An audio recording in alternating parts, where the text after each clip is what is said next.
Hey everyone, this is Daryl Christopher coming at you from Ottawa, Ontario, Canada. This is Comic Book Haul Review, Episode 7, Part 8, where I will be reviewing JLA Earth 2.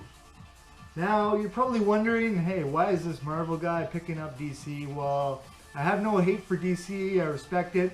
It's different than Marvel, but I just simply grew up with Marvel first, and that's why I went with Marvel. So I like to see what the other side offers, and this book at my local comic book shop on Clyde and Nepean had a sale on for DC compilations where they were 50% off, and this one caught my eye.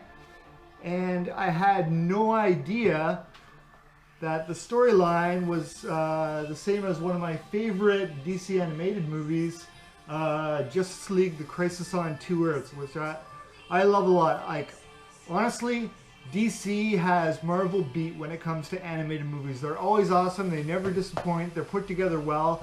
I've learned so much about the DC universe from their animated movies. It's pretty damn amazing. So that's where they really got me, and I really connect with me.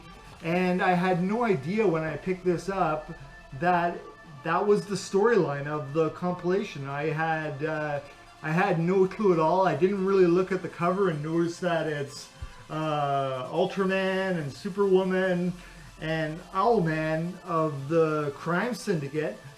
I just picked it up for the JLA Earth 2 because I thought, hey, Earth 2, that sounds like a good read out of all the comics that were on sale for 50% off. And that's what I went with. And it wasn't until I started reading it that I had that eureka moment in my mind and saying, this is a story from the animated movie. So, in terms of a review for this compilation, I'm going to give it 7.5 out of 10 and 8 out of 10 if you happen to be both a DC Comics fan and a Star Trek fan where your favorite Star Trek episode was Mirror Mirror. I mean, if you like to see a universe where evil is stronger than good and dominates the good, and where a society exists where it's corrupt at all levels, then check out this comic book. This was kind of interesting. This was, by the way, written by Grant Morrison, artist Frank Quitely, and letterer Kenny Lopez, with color and separations by Laura Martin and Wildstorm FX.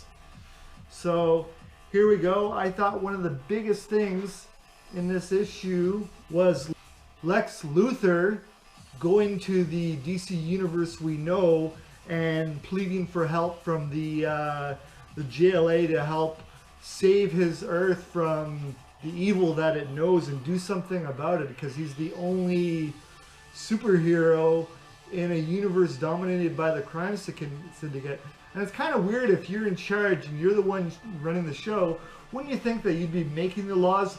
Why would you call yourself a criminal if you're the one who is the one who's ruling? Like, even criminals don't call themselves criminals unless they're super honest about themselves and are looking back upon a dark chapter in their life. And when it comes to evil, most people don't say what they're doing is evil. I mean, you look at those evolutionary dead-end savages in the Middle East who have put together the Islamic State.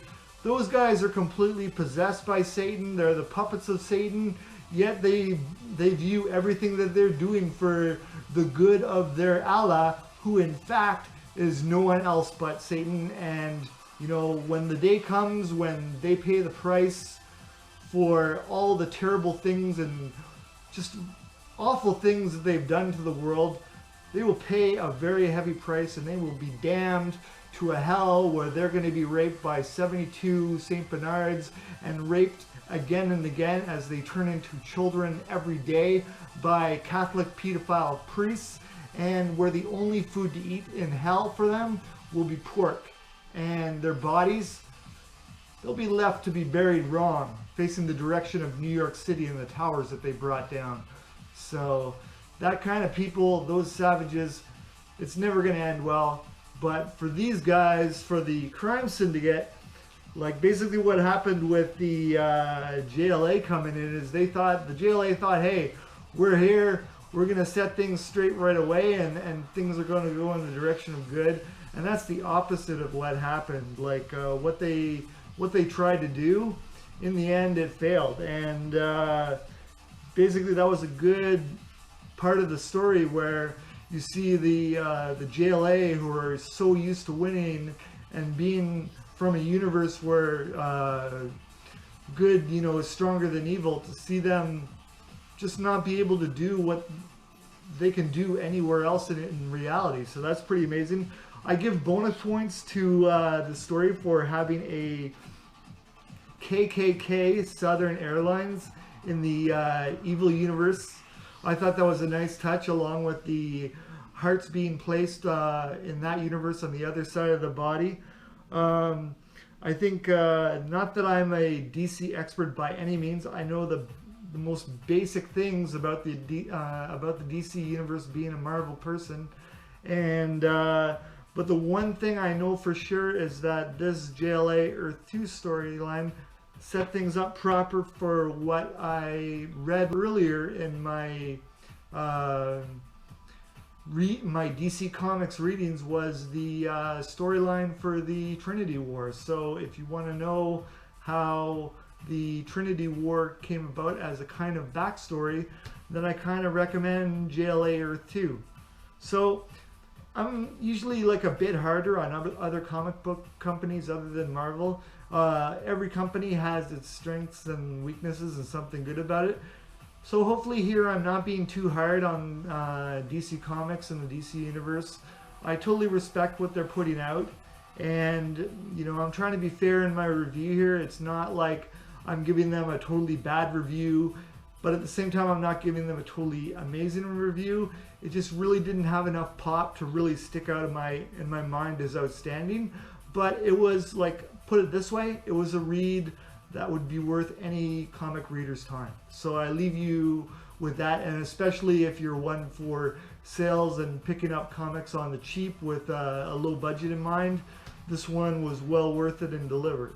All I have to say again is that it was pretty awesome. It was nice to see a more complex version of you know, the Crisis on Two Earths, one of my favorite DC animated movies.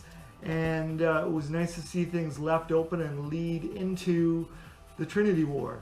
So take my review as you may, and that's that. So thank you all, my awesome subscribers. I don't know why you like me, but thank you. I am so grateful for you for subscribing to my channel and watching my videos. Thank you to all the awesome comic book lovers on YouTube who also have their videos and their reviews, and I do my best to watch as many as I can from time to time. Thank you to the people who are bored at work and willing to watch anything and watch this video to kill a little time to get through their shift until their workday is done. Thank you so much. I don't know how you came across this video, but thank you for stumbling upon it and giving it time and watching it and learning something about comic books. And thank you to all the YouTube lovers out there who love random YouTube videos and stumbled upon this comic book video and wanted to learn about comic books and just happened to enjoy this random video. Thank you so much, everyone. Keep on watching. All your videos are here on the Reverie Soul YouTube channel. Once this video is posted, this will be video number 76 that I have produced in the year 2015, and I'm well on my way to my target of producing over 100 YouTube videos for my Reverie Soul YouTube channel in the year of 2015, and I think that's pretty amazing. So thank you again, everyone. Take care, and I'll see you next time. I'm your host, Daryl Christopher. Goodbye, everyone.